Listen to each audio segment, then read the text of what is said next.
ഇന്ത്യയുടെ ലോട്ടറി രാജാവ് എന്നറിയപ്പെടുന്ന സാന്റിയാഗോ മാർട്ടിന്റെ കുടുംബം തമിഴ്നാട് പുതുച്ചേരി നിയമസഭാ ഇലക്ഷനുകളിൽ വിജയം നേടി. മാർട്ടിന്റെ ഭാര്യ, മകൻ, മരുമകൻ എന്നിവർ 3 വ്യത്യസ്ത പാർട്ടികളിലായി മത്സരിച്ച് മികച്ച വിജയം നേടി. തെരഞ്ഞെടുപ്പ് ബോണ്ട് വഴി വൻ തുക രാഷ്ട്രീയ സംഭാവനകൾ നൽകി വാർത്തകളിൽ നിറഞ്ഞ സാന്റിയാഗോ മാർട്ടിന്റെ കുടുംബത്തിന്റെ ഈ രാഷ്ട്രീയ മുന്നേറ്റം ദേശീയ ശ്രദ്ധ ആകർഷിച്ചുകൊണ്ടിരിക്കുകയാണ്. തമിഴ്നാട്ടിലെ ലാൽഗുഡി മണ്ഡലത്തിൽ നിന്ന് AIADMK സ്ഥാനാർത്ഥിയായി മത്സരിച്ച സാന്റിയാഗോ മാർട്ടിന്റെ ഭാര്യ ലീമ റോസ് മാർട്ടിൻ വിജയിച്ചു. 20 വർഷത്തിന് ശേഷമാണ് ലാൽഗുഡി മണ്ഡലം AIADMK തിരിച്ചുപിടിക്കുന്നത്. അടുത്തിടെ AIADMKയിൽ ചേർന്ന ലീമ റോസിനെ പാർട്ടി മേധാവി എടപ്പാടി പളനിസ്വാമി വനിതാ വിഭാഗം ജോയിന്റ് സെക്രട്ടറിയായി നിയമിക്കുകയും ചെയ്തിരുന്നു. TVK ജനറൽ സെക്രട്ടറിയും സാന്റിയാഗോ മാർട്ടിന്റെ മരുമകനുമായ ആദവ് അർജുന വില്ലിവാക്കം മണ്ഡലത്തിൽ നിന്ന് മികച്ച വിജയം നേടി. കഴിഞ്ഞ 2 തവണ DMK കൈവശം വെച്ചിരുന്ന മണ്ഡലമാണിത്. ഇതോടെ തമിഴ്നാട് നിയമസഭയിൽ മാർട്ടിൻ കുടുംബത്തിന് 2 പ്രതിനിധികളായി. DMKക്ക് 500 കോടിയിലധികം രൂപ ഇലക്ടറൽ ബോണ്ട് നൽകിയ ആളാണ് സാന്റിയാഗോ മാർട്ടിൻ. സാന്റിയാഗോ മാർട്ടിന്റെ മകൻ ജോസ് ചാൾസ് മാർട്ടിൻ സ്വന്തം പാർട്ടിയായ ലക്ഷ്യ ജനനായക കക്ഷിയുടെ ടിക്കറ്റിൽ പുതുച്ചേരിയിലെ കാമരാജ് നഗർ മണ്ഡലത്തിൽ നിന്ന് വിജയിച്ചു. നേരത്തെ BJPയിൽ പ്രവർത്തിച്ചിരുന്ന ജോസ് ചാൾസ് സീറ്റ് വിഭജനത്തിലെ കാലതാമസത്തെ തുടർന്നാണ് പാർട്ടി വിട്ടത്. മത്സരരംഗത്തുണ്ടായിരുന്ന ഏറ്റവും ധനികരായ സ്ഥാനാർത്ഥികളിൽ ഈ 3 പേരും ഉൾപ്പെടും. തമിഴ്നാട്ടിൽ 1041 കോടി രൂപയുടെ ആസ്തി പ്രഖ്യാപിച്ച ലീമയായിരുന്നു ഏറ്റവും ധനികയായ സ്ഥാനാർത്ഥി. പുതുച്ചേരിയിൽ 597 കോടി രൂപയുമായി ജോസ് ചാൾസ് മാർട്ടിൻ ഒന്നാമത്.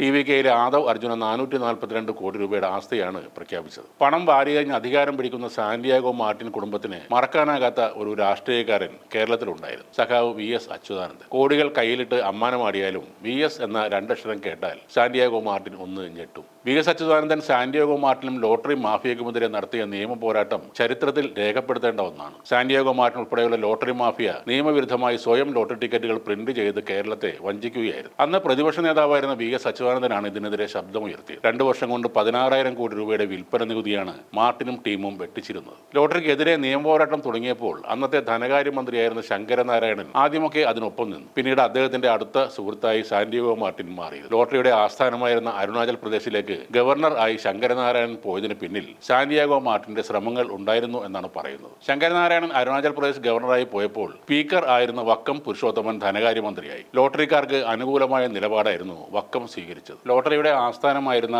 അരുണാചൽ പ്രദേശിലേക്ക് ഗവർണർ ആയി ശങ്കരനാരായണൻ പോയതിനു പിന്നിൽ സാന്റിയാഗോ മാർട്ടിന്റെ ശ്രമങ്ങൾ ഉണ്ടായിരുന്നു എന്നാണ് പറയുന്നത്. ശങ്കരനാരായണൻ അരുണാചൽ പ്രദേശ് ഗവർണറായി പോയപ്പോൾ സ്പീക്കർ ആയിരുന്ന വക്കം പുരുഷോത്തമൻ കേരളത്തിലെ ധനകാര്യമന്ത്രിയായി. ലോട്ടറിക്കാർക്ക് അനുകൂലമായ നിലപാടായിരുന്നു വക്കം സ്വീകരിച്ചത്. കാരണം മറ്റൊന്നുമല്ല, അദ്ദേഹത്തിന്റെ മകൻ ബിജു പുരുഷോത്തമൻ സാന്റിയാഗോ മാർട്ടിന്റെ ലോട്ടറികളുടെ സംസ്ഥാനത്തെ ചീഫ് സ്റ്റോക്കിസ്റ്റ് ആയിരുന്നു. അക്കാലത്ത് 6 മാസങ്ങൾക്കുള്ളിൽ 125 പേരാണ് കേരളത്തിൽ ലോട്ടറിയുമായി ബന്ധപ്പെട്ട് ജീവനൊടുക്കിയത്. ഇവരിൽ നല്ലൊരു ശതമാനം ചുമട്ടുതൊഴിലാളികളും ഓട്ടോറിക്ഷ ഡ്രൈവർമാരുമായിരുന്നു. ഇവരെങ്ങനെയാണ് മരണത്തിലേക്ക് നീങ്ങുന്നതെന്നാണ് VS ആദ്യം അന്വേഷിച്ചു തുടങ്ങിയത്. കരുനാഗപ്പള്ളിയിലെ ഒരു ഓട്ടോ ഡ്രൈവർ ഭാര്യയും 2 കുട്ടികളുമൊത്ത് ജീവൻ ഒടുക്കിയപ്പോൾ അവരുടെ കട്ടിലിന്റെ കീഴിൽ നിന്നും പോലീസ് കണ്ടെടുത്തത് 3 ചാക്ക് നിറയെ പഴയ ലോട്ടറി ടിക്കറ്റുകളായിരുന്നു. ഈ സംഭവം അറിഞ്ഞതോടെ അച്യുതാനന്ദൻ ലോട്ടറി മാഫിയയെ വേട്ടയാടാൻ തുടങ്ങി. ജനങ്ങളെ പറ്റിക്കുന്ന ഒരു തന്ത്രപൂർവമായ ഗെയിമാണ് മാർട്ടിൻ പ്ലാൻ ചെയ്തിരുന്നത്. 500, 1000, 2000 എന്നിങ്ങനെ ധാരാളം ചെറിയ സമ്മാനങ്ങൾ മാർട്ടിൻ നൽകിയിരുന്നു. പക്ഷേ അതൊക്കെ വെൽ പ്ലാൻഡ് ആയിട്ടാണ് ചെയ്തിരുന്നത്. അതായത് 2-3 മാസം കഴിയുമ്പോഴാണ് ഈ കാലയളവിൽ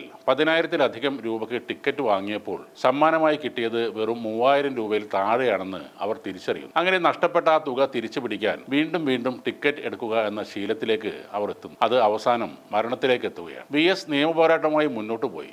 നിയമവിരുദ്ധമായ അന്യസംസ്ഥാന ലോട്ടറികളുടെയും ഓൺലൈൻ ലോട്ടറികളുടെയും വിൽപ്പന തടഞ്ഞ ലോട്ടറീസ് ഡയറക്ടറുടെ നടപടി ഹൈക്കോടതിയുടെ സിംഗിൾ ബെഞ്ച് ശരിവച്ചു. അപ്പീലിൽ ലോട്ടറിക്കാർക്ക് വേണ്ടി വാദിക്കാനെത്തിയത് മുകുൾ റോത്തഗി, ദുഷ്യന്ത് ദവെ, P ചിദംബരം തുടങ്ങിയ വമ്പന്മാരായിരുന്നു. മറുവശത്തെ ലോട്ടറി ഡയറക്ടർക്ക് വേണ്ടി സീനിയർ ഗവൺമെന്റ് പ്രീഡറായിരുന്ന അജിത് പ്രകാശ് ആയിരുന്നു. എന്നാൽ അജിത്തിന്റെ ശക്തമായ വാദം കേട്ട ശേഷം ഡിവിഷൻ ബെഞ്ചും ലോട്ടറിക്കാർക്ക് എതിരായി വിധിക്കുകയാണ് ഉണ്ടായത്. ഒടുവിൽ ഈ ലോട്ടറി കേസുകൾ സുപ്രീം കോടതിയിലും എത്തി. എല്ലാ കേസുകളിലും VS അച്യുതാനന്ദൻ വ്യക്തിപരമായി കക്ഷി ചേർന്നു. ഇതിനുള്ള സാമ്പത്തിക ചെലവുകൾ VS തന്റെ തുച്ഛമായ TAയിൽ നിന്നുമാണ് എടുത്തിരുന്നത്. ഈ ലോട്ടറി മഹായുദ്ധത്തിൽ അന്തിമ വിജയം സഖാവ് VSന്റെ തന്നെയായിരുന്നു. 2004-ൽ VS അച്യുതാനന്ദൻ താഴിട്ട് പൂട്ടിയ വ്യാജ ലോട്ടറി 22 വർഷം കഴിഞ്ഞിട്ടും സാന്റിയാഗോ മാർട്ടിനും കൂട്ടർക്കും ആരംഭിക്കാൻ കഴിഞ്ഞിട്ടില്ല. കേരളത്തിൽ മാത്രമല്ല, ഇന്ത്യയിൽ എല്ലായിടത്തും ഇന്നും അന്യസംസ്ഥാനങ്ങളുടെ പേരിലുള്ള വ്യാജ ലോട്ടറി വിൽപ്പനയില്ല. ഇന്ത്യയിൽ ഒരിടത്തും ഓൺലൈൻ ലോട്ടറിയുമില്ല. പാവങ്ങളെ പ്രലോഭിപ്പിച്ച് നിരന്തരം ലോട്ടറി അടിപ്പിച്ച് കടക്കെണിയിലാക്കി മരണത്തിലേക്ക് തള്ളിവിടുന്ന ലോട്ടറി മാഫിയെ തകർത്തതിന്റെ ക്രെഡിറ്റ് ഒരു രാഷ്ട്രീയ പാർട്ടിക്കും അവകാശപ്പെടാനാകില്ല. കാരണം അവരെല്ലാം മാർട്ടിന്റെ പണം മേടിച്ചവരാണ്. ആ ക്രെഡിറ്റ് സഖാവ് VS അച്യുതാനന്ദൻ മാത്രം അവകാശപ്പെട്ടതാണ്.